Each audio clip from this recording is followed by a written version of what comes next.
Selamat datang di kuliah Statistika Industri. Perkenalkan, nama saya Muhammad Arya Zamal yang akan menjadi fasilitator pada kuliah ini. Dan pada kesempatan kali ini, kita akan membahas topik berkaitan dengan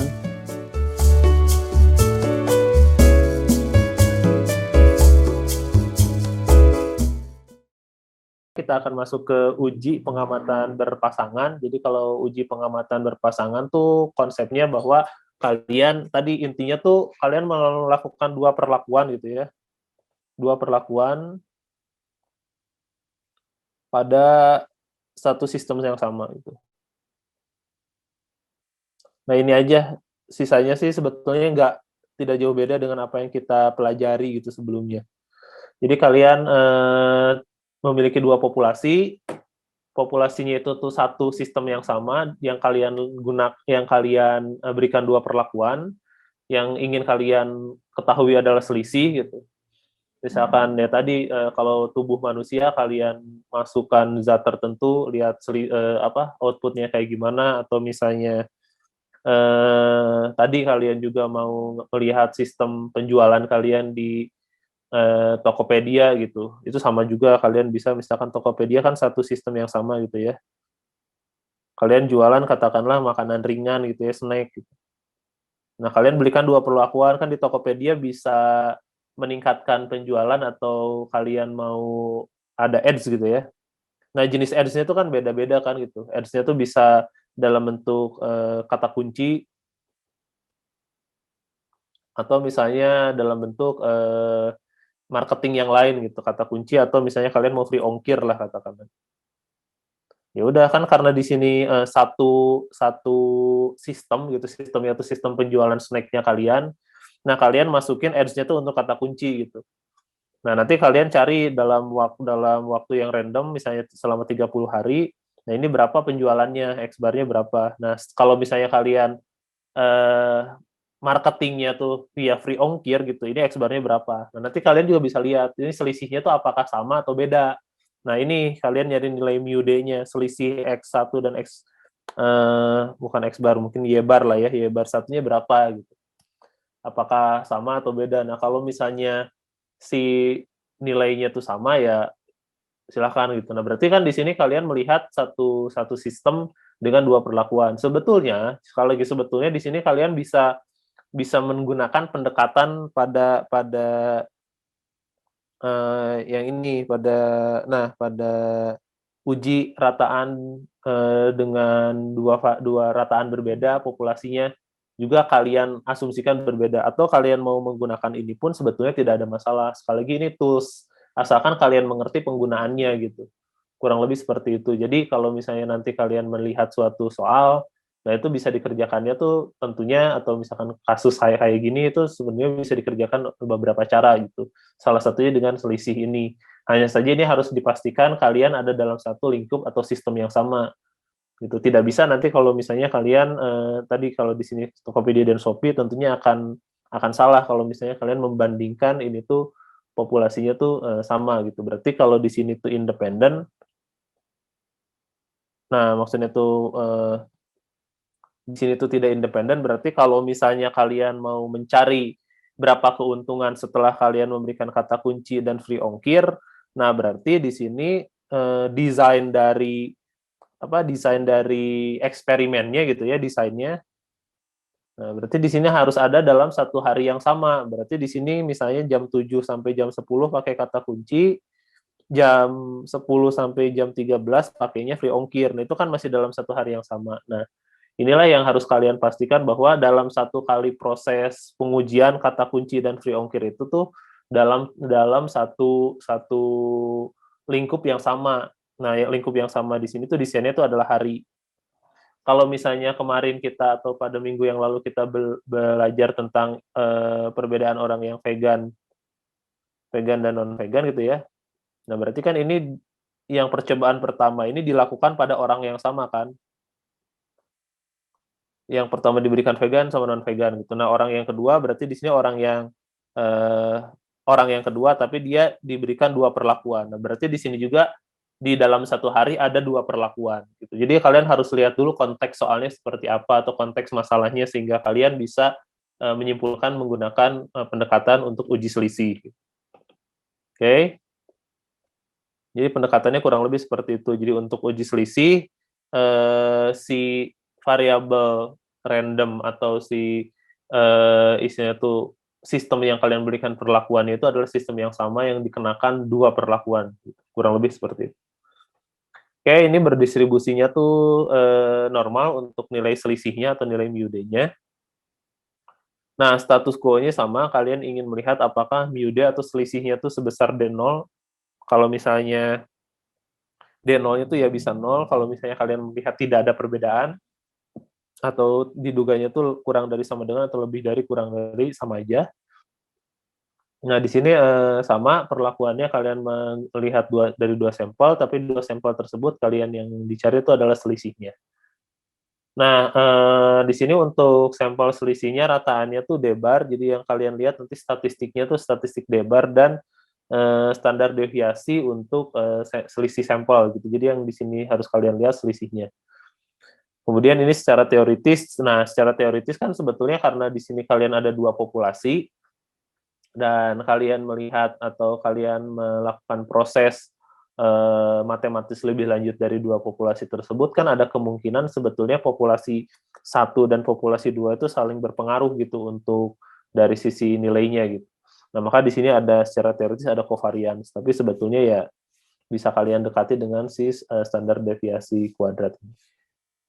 Nah, ini untuk area penolakan dan penerimaannya kurang lebih sama, kalian menggunakan statistik T, di mana statistik T ini akan membuat kalian akan memiliki nilai penolakan apabila 2 sisi ada di min T alfa, kalau misalkan 1 sisi ya berarti nanti ada di min T alfa atau T alfa yang positif.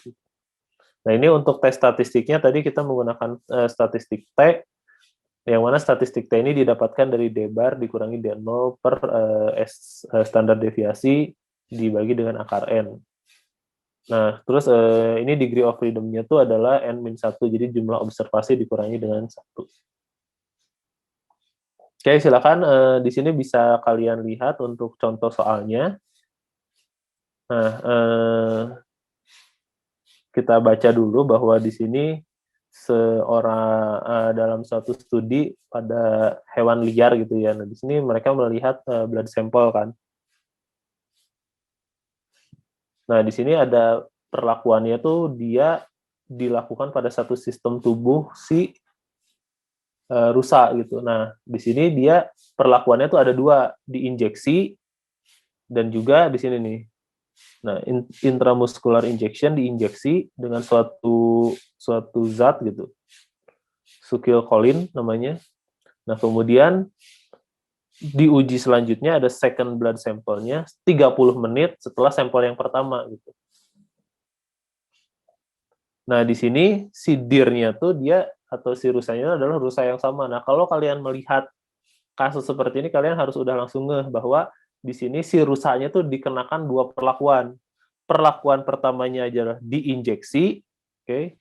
Perlakuan kedua dites lagi 30 menit setelah injeksi, berarti ada 2 kali perlakuan pada satu sistem yang sama. Nah, maka di sini harus kalian pastikan bahwa ini menggunakan pendekatan sampel atau pendekatan si berpasangan gitu. Kurang lebih seperti itu. Dari sini kita sudah bisa mendapatkan data dan istilahnya itu untuk mengerjakannya kurang lebih tidak jauh berbeda. Jadi di sini kalau misalnya kalian sudah mendapatkan satu set data, nah berarti kan di sini ada mu1-nya dan di sini ada mu2-nya. Nah, di sini terakhir ditanyakan apakah ada perbedaan alter itu berbeda ya antara setelah waktunya 30 menit. Berarti kan di sini kalian akan mencari mu1 kurangi mu2, atau misalnya tadi kan mu1 kurangi mu2-nya udah menjadi D. Nah, di mana di sini nilai D-nya itu, Nah, mu1-nya D-nya itu sama dengan 0 atau tidak sama dengan 0 gitu. Nah, maka di sini kalian tinggal langsung bisa dioperasikan gitu. Yang pertama harus pasti kalian menggunakan si nilai D1-nya dulu dihitung dan juga nilai statistik yang diperlukan. Baik, silahkan untuk dikerjakan.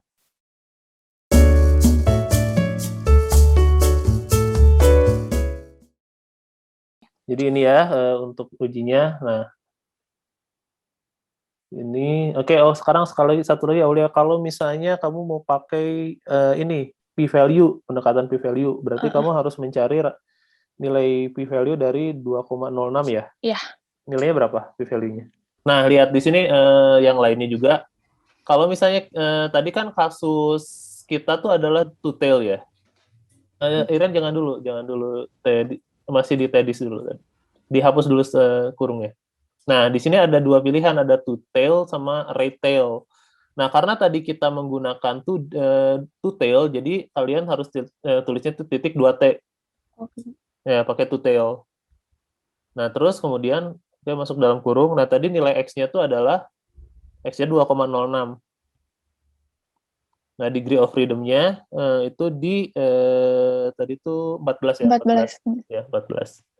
Oke. Nah, itu nilai p-value-nya, berarti 6%. Nah, ini yang lain. Jadi, tadi kan kita punya, kalau kalian bingung gitu ya, ke slide yang ini, slide nomor 8, tadi kan kita punya nilai 1,04. Nah, kenapa di ini tulisnya T-nya kurang dari minus 1,04 untuk mendapatkan p-value 0,16. Nah, tadi jawabannya tuh kan karena kalian harus lihat dulu dari sisi Excel-nya gitu. Excel-nya kayak gimana? Sorry, dari sisi tabelnya tuh dia ngitungnya tuh sebenarnya seperti apa yang tabel yang ini, yang di tabel kalian. Nah, kalau di Excel sebetulnya ya tadi kembali lagi kalau misalnya kalian hitung one tail sama two tail-nya tuh harus dipastikan. Nah, ini Excel sheet yang saya. Nah, tadi kalau misalnya yang kasusnya yang berpasangan dua kan ada two tail, dan ini untuk nyari p-value-nya tuh dikalinya tuh 2T kalau misalnya yang one tail tadi sama dengan TEDIS. Nah, ini kan ada two tail, TEDIS aja sama right tail. Nah, kalau misalnya cuma satu satu tail, one tail aja dan dia ada di sebelah kanan, kalian pakainya tuh yang right tail yang ini gitu. Maka tadi X-nya tuh ada di 1,04 kan. Nah, degree of freedom-nya tuh tadi ada di 18 ya kalau nggak salah. Nah, ini berarti nilainya sama 0,16. Jadi kalau misalnya tadi Sohibo tuh nilainya jadi kurang bagus karena dia nih di sini di TEDIS aja, dia kumulatif gitu. Nah, maka ini dari sisi perhitungan dari tabelnya tuh dia malah ke sebelah kiri bukan ke sebelah kanan. Nah, makanya sebenarnya ini di sum sama dengan sama-sama aja 1 nantinya gitu. Cuma kalau misalkan yang tadi kalau kalian tuh one tail dan ada di sebelah kanan pakainya .rt. Kalau misalnya kalian one tail di sebelah kiri pakainya TEDIS aja, tinggal diterukan. Sebetulnya sama-sama aja, hanya saja kalian harus tahu ini tuh posisinya tuh di mana untuk area probabilitasnya. Baik. Tadi kita kembali lagi ke soal yang terakhir untuk yang pengamatan berpasangan. Nah, di sini kita bisa lihat bahwa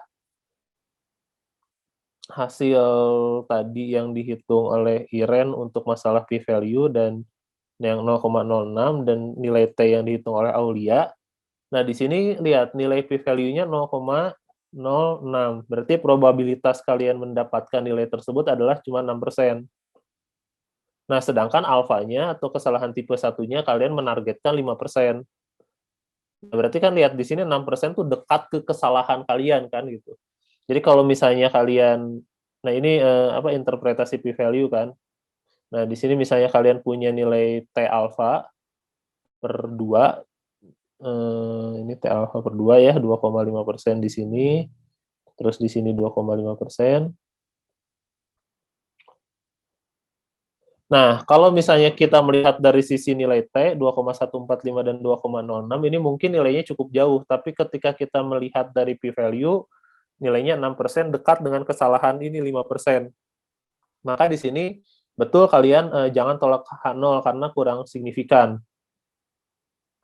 Tapi di sini kalau misalnya kita melihat dari p-value, nah kenapa di sini ada kesimpulan akan tetapi dengan p-value ada sedikit bukti yang menunjukkan perbedaan. Jadi kesimpulan kalian tuh menolak H0. Tapi kalian harus hati-hati dalam menolak H0-nya gitu. Karena bisa jadi mu1-nya tidak sama dengan mu2 karena nilai p-value-nya tuh 6% gitu, cukup dekat dengan kesalahan kalian yang ditargetkan 5%. Jadi ada kemungkinan kena kesalahan alfa gitu. Nah, kenapa? Ya lihat dari tabel aja di sini coba. Pada spesimen 1 sampai 12 tuh nggak terlalu ini gitu, nggak terlalu kentara gitu ya untuk nilai D-nya. Tapi lihat D untuk spesimen 13, 14 dan 15 tuh kentara sekali gitu ya. Nah, maka di sini ketika kalian menambah jumlah spesimen, bisa jadi ini ada kesalahan nantinya gitu. Maksudnya ketika kalian menambah jumlah spesimen, bisa jadi dugaan nol kalian tuh ditolak gitu. Nah, makanya tadi nilai p-value-nya di sini sangat kecil. Sorry. Nilai p-value-nya di sini 6% dan dekat ke kesalahan alfa sebesar 5%. Jadi maksudnya p-value tuh di sana. Sebesar apa sih nilai kalian itu memiliki kedekatan dengan kesalahan. Nah, semakin dekat dengan kesalahan alias semakin kecil, nah itu harus hati-hati gitu. Maka di sini kesimpulannya tuh ada sedikit bukti yang menunjukkan adanya perbedaan. Baik, kuliah hari ini telah selesai. Kita akan bertemu pada segmen selanjutnya. Saya mengharapkan semua yang telah disampaikan pada segmen kali ini bisa kembali direview dan pekerjaan-pekerjaan yang bersifat tugas atau latihan soal bisa kembali dikerjakan untuk memperdalam dari sisi pemahaman materi dari saudara sekalian.